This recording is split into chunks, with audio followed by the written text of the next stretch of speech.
Chamber ಅಲ್ಲೇ ಕೂತ್ಕೊಂಡು ಯಾವ ರೀತಿ ಕೋಟಿ ಕೋಟಿ ಡೀಲಿನ ವಿಚಾರಕ್ಕೆ ಸಂಬಂಧಪಟ್ಟಂತೆ ಓಪನ್ ಆಗಿ ಮಾತನಾಡಿದ್ರು. ಬಡವರ ಹತ್ತಿರ ಯಾವ ರೀತಿ ದುಡ್ಡಿಗೆ ಬೇಡಿಕೆ ಇಟ್ಟಿದ್ರು ಅನ್ನುವಂತಹ ವಿಚಾರ ಜಗಜ್ಜಾಹೀರಾಗಿದೆ. ಈಗ ಇದೇ ವಿಚಾರಕ್ಕೆ ಸಂಬಂಧಪಟ್ಟಂತೆ ಲೋಕಾಯುಕ್ತಕ್ಕೆ ಅವರ ವಿರುದ್ಧ ಒಂದು ದೂರು ದಾಖಲಾಗಿರೋದ್ರಿಂದ ಸಂಕಷ್ಟ ಎದುರಾಗಿದೆ.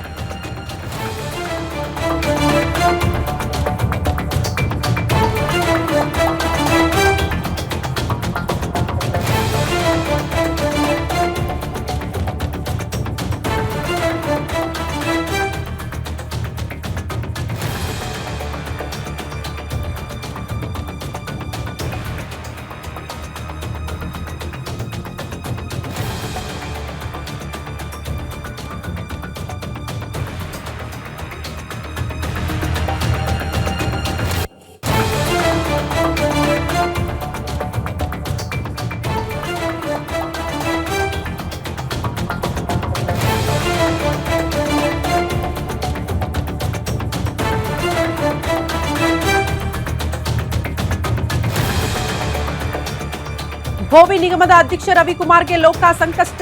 ಲಂಚಾವತಾರಿ ರವಿಕುಮಾರ್ ವಿರುದ್ಧ ಲೋಕಾಯುಕ್ತಕ್ಕೆ ದೂರು ನೀಡಲಾಗಿದೆ. ರವಿಕುಮಾರ್ ವಿರುದ್ಧ ದೂರು ನೀಡಿದ್ದಾರೆ ಭೋವಿ ಸಮಾಜದ ಸೇವಾ ಸಂಘದವರು. ಇವರ ವಿರುದ್ಧ ಕ್ರಮ ಆಗಬೇಕು ಅನ್ನುವಂತಹ ಆಗ್ರಹವನ್ನ ಭೋವಿ ಸಮಾಜದವರು ಮಾಡ್ತಿದ್ದಾರೆ. ಅದೇ ವಿಚಾರಕ್ಕೆ ಸಂಬಂಧಪಟ್ಟಂತೆ ಲೋಕಾಯುಕ್ತಕ್ಕೆ ಹೋಗಿ ಒಂದು ಅಧಿಕೃತ ದೂರನ್ನ ರವಿಕುಮಾರ್ ವಿರುದ್ಧ ದಾಖಲಿಸಿದ್ದಾರೆ ಅನ್ನೋದ್ರ ಬಗ್ಗೆ ಮಾಹಿತಿ ಸಿಗ್ತಾ ಇದೆ. ಅಲ್ಲಿಗೆ ಭೋವಿ ಸಮಾಜದ ಬಡ ಹೆಣ್ಣು ಮಕ್ಕಳಿಗೆ ಸೇರಬೇಕಾದಂತಹ ಯೋಜನೆಯಲ್ಲಿ ಲಂಚ ಕೇಳ್ತಾರೆ, ಇಂತಿಷ್ಟು ಕಮಿಷನ್ ಬರಲೇಬೇಕು ಅಂತ ಓಪನ್ ಆಗಿ ಹೇಳ್ತಾರೆ. ಅಂತಿಷ್ಟು ಕಮಿಷನ್ ಅವರ ಕೈ ಸೇರದೆ ಹೋದ್ರೆ ಆ ಯೋಜನೆಗಳು ಜನಸಾಮಾನ್ಯರನ್ನ ತಲುಪಲ್ಲ, ಬಡ ಮಹಿಳೆಯರನ್ನ ತಲುಪುವುದೇ ಇಲ್ಲ ಅನ್ನುವಂತಹ ವಿಚಾರಗಳು ಕೇಳೋದಕ್ಕೆ ಸಿಕ್ಕಿತ್ತು. ಜಸ್ಟ್ ಆರೋಪಗಳು ಮಾತ್ರ ಅಲ್ಲ, ಅದಕ್ಕೆ ಸಂಬಂಧಪಟ್ಟಂತೆ ಒಂದು ಸ್ಟಿಂಗ್ ಆಪರೇಷನ್ ಕೂಡ ಆಗಿತ್ತು. ಈ ಕುರಿತು ನಿರಂತರವಾಗಿ ನಿಮ್ಮ ಗ್ಯಾರಂಟಿ ನ್ಯೂಸ್ ವರದಿಯನ್ನ ಬಿತ್ತರಿಸಿದ ಬಳಿಕ ಭೋವಿ ಸಮಾಜದ ಮುಖಂಡರು ಅಲರ್ಟ್ ಆಗಿದ್ದಾರೆ. ನೇರವಾಗಿ ಲೋಕಾಯುಕ್ತಕ್ಕೆ ಹೋಗಿ ದೂರನ್ನ ಕೂಡ ಕೊಟ್ಟಿದ್ದಾರೆ. ಜಸ್ಟ್ ಲೋಕಾಯುಕ್ತಕ್ಕೆ ಮಾತ್ರ ಅಲ್ಲ, ಸ್ವತಃ ಸಿಎಂ ಸಿದ್ದರಾಮಯ್ಯನವರ ಗಮನಕ್ಕೆ, ಜೊತೆಗೆ ಸಿಎಂ ಅವರ ರಾಜಕೀಯ ಕಾರ್ಯದರ್ಶಿಯವರ ಗಮನಕ್ಕೂ ತರುವಂತಹ ಪ್ರಯತ್ನಗಳು ಆಗಿದೆ. ಬಟ್ ಇಲ್ಲಿ ತನಕ ರವಿಕುಮಾರ್ ಅವರ ವಿರುದ್ಧ ಏನು ಕ್ರಮ ಆಗಿಲ್ಲ ಅನ್ನುವಂತಹ ಆಕ್ರೋಶ ಬಹುತೇಕರಿಂದ ವ್ಯಕ್ತವಾಗ್ತಾ ಇದೆ. ಬಟ್ ಗೊತ್ತಿಲ್ಲ ಲೋಕಾಯುಕ್ತದಲ್ಲಿ ಯಾವ ರೀತಿ ಸಂಕಷ್ಟವನ್ನ ಫೇಸ್ ಮಾಡ್ತಾರೆ ರವಿಕುಮಾರ್, ಕಾದ್ ನೋಡ್ಬೇಕು. ಈ ಬಗ್ಗೆ ಮತ್ತಷ್ಟು ಡೀಟೇಲ್ಸ್ ಅನ್ನ ಪಡ್ಕೊಳ್ಳೋಣ. ನಮ್ಮ ಪ್ರತಿನಿಧಿ ದುರ್ಗೇಶ್ ದೂರವಾಣಿ ಸಂಪರ್ಕದಲ್ಲಿದ್ದಾರೆ. ದುರ್ಗೇಶ್, ರವಿಕುಮಾರ್ ಅವರ ಲಂಚ ಬಾಕತನಕ್ಕೆ ಇದಕ್ಕಿಂತ ಸಾಕ್ಷಿ ಬೇಕಾ ಅಂತ ಜನಸಾಮಾನ್ಯರು ಪ್ರಶ್ನೆ ಮಾಡ್ತಾ ಇದ್ರು. ಯಾಕಂದ್ರೆ ಈ ಕ್ಷಣಕ್ಕೂ ಅವರ ವಿರುದ್ಧ ಏನು ಕ್ರಮ ಆಗ್ಲಿಲ್ಲ ಅಂತ. ಮುಂದುವರೆದು ಭೋವಿ ಸಮಾಜದವರೇ ಲೋಕಾಯುಕ್ತಕ್ಕೆ ದೂರು ಕೊಟ್ಟಿದ್ದಾರೆ. ಏನ್ ನಿರೀಕ್ಷೆ ಮಾಡಬಹುದು? ಕ್ರಮದ ಭರವಸೆ ಇದೆಯಾ? ಎಷ್ಟು ಸುತ್ತಿ ಏನು ಭೋವಿ ಅಭಿವೃದ್ಧಿ ನಿಗಮದಲ್ಲಿ ಬ್ರಹ್ಮಾಂಡ ಭ್ರಷ್ಟಾಚಾರ ನಡೆಸಿದಂತ ರವಿಕುಮಾರ್ ವಜಾಗೆ ಈಗಾಗಲೇ ಸಿಎಂ ಸಿದ್ದರಾಮಯ್ಯ ಅವರು ಸೂಚನೆ ಕೊಟ್ಟಿದ್ದಾರೆ. ಆದ್ರೂ ಕೂಡ ರವಿಕುಮಾರ್ ಅವರು ರಾಜೀನಾಮೆ ಕೊಡೋದಕ್ಕೆ ವಿಳಂಬವನ್ನು ಮಾಡ್ತಿರೋದು ಒಂದ್ ಕಡೆ ಆದ್ರೆ, ಏನು ಲಕ್ಷಗಟ್ಟಲೆ ಲಕ್ಷಾಂತರ ರೂಪಾಯಿ ಬೇಡಿಕೆ ಇಟ್ಟರಂತ ರವಿಕುಮಾರ್ ಸ್ವ ಕಚೇರಿಯಲ್ಲಿಯೇ ಸಾಕಷ್ಟು ಒಂದು ಕಮಿಷನ್ಗೆ 60% ಕಮಿಷನ್ಗೆ ಒಂದು ಬೇಡಿಕೆನ ಇಟ್ಟಿದ್ರು. ಇದರಿಂದ ಭೋವಿ ಸಮಾಜದ ಜನರು ಕೂಡ ಆಕ್ರೋಶಕ್ಕೊಳಗಾಗಿರುವಂತದ್ದು. ಯಾಕಂದ್ರೆ ಒಂದು 25 ಲಕ್ಷ ಬರುವಂತಹ ಒಂದು ಅನುದಾನದಲ್ಲಿ 5 ಲಕ್ಷ ಯಾವ ರೀತಿ ಲಂಚವನ್ನ ಕೊಡ್ಬೇಕು ಅನ್ನೋ ನಿಟ್ಟಿನಲ್ಲಿ ಕೂಡ ಸಾಕಷ್ಟು ಜನರು ಪ್ರಶ್ನೆ ಮಾಡ್ತಿರುವಂತದ್ದು. ಪ್ರಮುಖವಾಗಿ ಭೋವಿ ಸಮಾಜ ಇದನ್ನ ಖಂಡನೆ ಮಾಡಿದ. ಅದರ ಜೊತೆಗೆ ಕಾನೂನು ಹೋರಾಟಕ್ಕೂ ಕೂಡ ಮುಂದಾಗಿದೆ.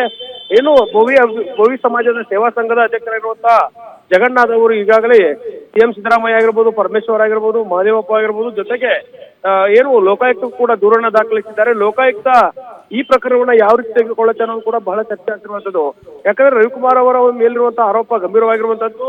ಭ್ರಷ್ಟಾಚಾರ ನಿಯಂತ್ರಕ ಕಾಯ್ದೆಯಡಿ ಇವರನ್ನ ಬಂಧಿಸಬೇಕು, ಅದರ ಜೊತೆಗೆ ಕಠಿಣ ಶಿಕ್ಷೆಗೆ ಒಳಪಡಿಸಬೇಕು ಅನ್ನುವಂತ ನಿಟ್ಟಿನಲ್ಲಿ ಈಗ ಭೋವಿ ಸಮಾಜ ಆಗ್ರಹವನ್ನ ಮಾಡ್ತಾ ಇದೆ. ಆದ್ರೆ ಸಿಎಂ ಸಿದ್ದರಾಮಯ್ಯ ಅವರನ್ನ ಮತ್ತು ಡಿಸಿಎಂ ಡಿ ಕೆ ಶಿವಕುಮಾರ್ ಅವರನ್ನ ಭೇಟಿಯಾಗಿ ನಾನು ರಾಜೀನಾಮೆ ನೀಡ್ತೀನಿ ಅನ್ನುವಂತ ಮಾತನ್ನ ರವಿಕುಮಾರ್ ಅವರು ಹೇಳ್ತಾರೆ. ಕೂಡ ಇಲ್ಲಿವರೆಗೂ ಕೂಡ ಯಾವುದೇ ರೀತಿಯಾದಂತ ರಾಜೀನಾಮೆಗೆ ಮುಂದಾಗ್ತಾ ಇಲ್ಲ. ಒಂದ್ ಕಡೆ ಸರ್ಕಾರವು ಕೂಡ ಯಾವುದೇ ರೀತಿಯಾದಂತಹ ಕ್ರಮಕ್ಕೆ ಕಟ್ಟುನಿಟ್ಟಿನ ಕ್ರಮಕ್ಕೆ ಸೂಚನೆ ನೀಡುವುದು ಮಾತ್ರ ಸೀಮಿತವಾಗಿದೆ. ಆದ್ರೆ ಅವರನ್ನ ಕರೆಸಿಕೊಂಡು ರಾಜೀನಾಮೆ ಪಡೆಯುವಂತ ಕೆಲಸವನ್ನು ಕೂಡ ಮಾಡ್ತಾ ಇದ್ದಾರೆ. ದುರ್ಗೇಶ್, ಬಹಳ ಸ್ಪಷ್ಟನ ಅಧಿಕಾರಕ್ಕೆ ಅಂಟಿ ಕೂತಿದ್ದಾರೆ. ಅಧಿಕಾರದಲ್ಲಿದ್ರೆ ಮಾತ್ರ ದುಡ್ಡು ಮಾಡಕ್ ಸಾಧ್ಯ, ಇದರಿಂದ ಕೆಳಗಿಳಿದ್ರೆ ಅದು ಸಾಧ್ಯ ಇಲ್ಲ ಅನ್ನುವಂತ ನಿರ್ಧಾರಕ್ಕೆ ರವಿಕುಮಾರೇ ಬಂದಿದ್ದಾರಾ ಅಂತ ಸಿಎಂ ಹೇಳಿದ್ರು ಕೂಡ ರಾಜೀನಾಮೆ ಯಾಕೆ ಕೊಡ್ತಾ ಇಲ್ಲ, ಯಾಕೆ ಕೆಲವರು ಇದ್ರ ಬಗ್ಗೆ ಒತ್ತಡ ಹಾಕ್ತಾ ಇಲ್ಲ ಅನ್ನೋದು ಪ್ರಶ್ನೆ ಆಗುತ್ತೆ.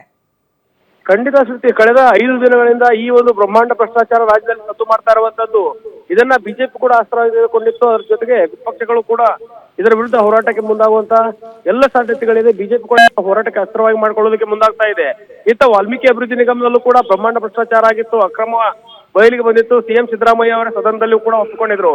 ಇದೀಗ ಭೋವಿ ನಿಗಮದ ಸರದಿ, ಭೋವಿ ನಿಗಮದ ಅಧ್ಯಕ್ಷರಾಗಿರುವಂತಹ ರವಿಕುಮಾರ್ ಅಧಿಕಾರಕ್ಕೆ ಅಂಟಿ ಕೂತಿದ್ದಾರೆ, ಅವರನ್ನ ಕಿತ್ತೊಗೆಯುವಂತ ಕೆಲಸವನ್ನ ಸರ್ಕಾರವು ಕೂಡ ಮಾಡ್ತಾ ಇತ್ತ ಆ ಭೋವಿ ಸಮಾಜ ಲೋಕಾಯುಕ್ತಕ್ಕೆ ದೂರು ಕೊಟ್ಟಿದೆ. ಈ ಒಂದು ದೂರಿನ ಆಧಾರದ ಮೇಲೆ ಯಾವ ರೀತಿ ಕ್ರಮಕ್ಕೆ ಮುಂದಾಗುತ್ತೆ, ತಕ್ಷಣಕ್ಕೆ ಅವರನ್ನ ಬಂಧಿಸುವಂತ ಕೆಲಸವನ್ನ ಲೋಕಾಯುಕ್ತ ಮಾಡುತ್ತಾ ಜೊತೆಗೆ ಯಾವ ರೀತಿ ವಿಚಾರಣೆಗೆ ಒಳಪಡಿಸುತ್ತೆ ಅನ್ನೋದು ಒಂದ್ ಕಡೆ ಆದ್ರೆ, ಈ ಒಂದು ರವಿಕುಮಾರ್ ಭ್ರಷ್ಟಾಚಾರಿ ಏನು ಭೋವಿ ನಿಗಮದ ಲಂಚಾವತಾರಿ ರವಿಕುಮಾರ್ ಅವರನ್ನ ವಜಾಗೊಳಿಸುವುದಕ್ಕೆ ಸರ್ಕಾರ ಯಾವ ರೀತಿ ಕ್ರಮಗಳನ್ನ ಕೈಗೊಳ್ಳುತ್ತೆ, ಇಂದು ಅಥವಾ ನಾಳೆ ರಾಜೀನಾಮೆ ಕೊಡುವಂತ ಸಾಧ್ಯತೆ ಇದೆ ಎನ್ನಲಾಗ್ತಿದೆ.